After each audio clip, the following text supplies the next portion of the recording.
పంచాయతీరాజ్ శాఖలో సాధారణ బదిలీలను కూటమి ప్రభుత్వం పారదర్శకంగా నిర్వహించిందని ఏపీ పంచాయతీరాజ్ గ్రామీణాభివృద్ధి శాఖ ఉద్యోగుల ఐకాస ప్రతినిధులు అన్నారు.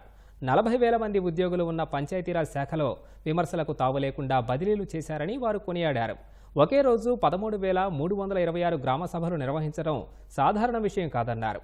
గతంలో పంచాయతీల్లో బ్లీచింగ్ కొనుగోలు చేసేందుకు ఇబ్బందులు పడాల్సి వచ్చిందని, ఇప్పుడు ఆ పరిస్థితులు మెరుగవుతున్నాయని నేతలు గుర్తు చేశారు.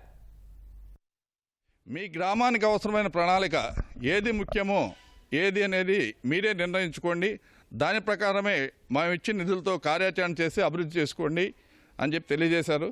మరి ఇంతకుముందు 15 ఫైనాన్స్ గ్రాంట్స్ కూడా వెంటనే వచ్చాయి కావు, కొన్ని ఆగి ఉన్నవి. అవి కూడా ప్రభుత్వం రాగానే వెంటనే రిలీజ్ చేశారు.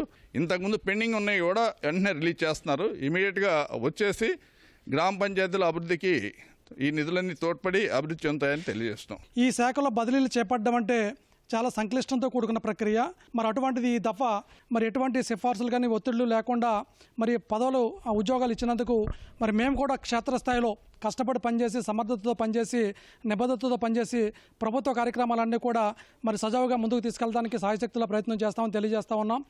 ఇటువంటి ప్రభుత్వంలో మేము పనిచేసినందుకు, అలాగే ఈ వరల్డ్ రికార్డు సాధించడంలో పంచాయతీ కార్యదర్శులందరూ కూడా ఎంతో పనిచేశారు. ఈ గౌరవం మా పంచాయతీ కార్యదర్శుల తరఫున వచ్చినందుకు మేము గర్విస్తున్నాం.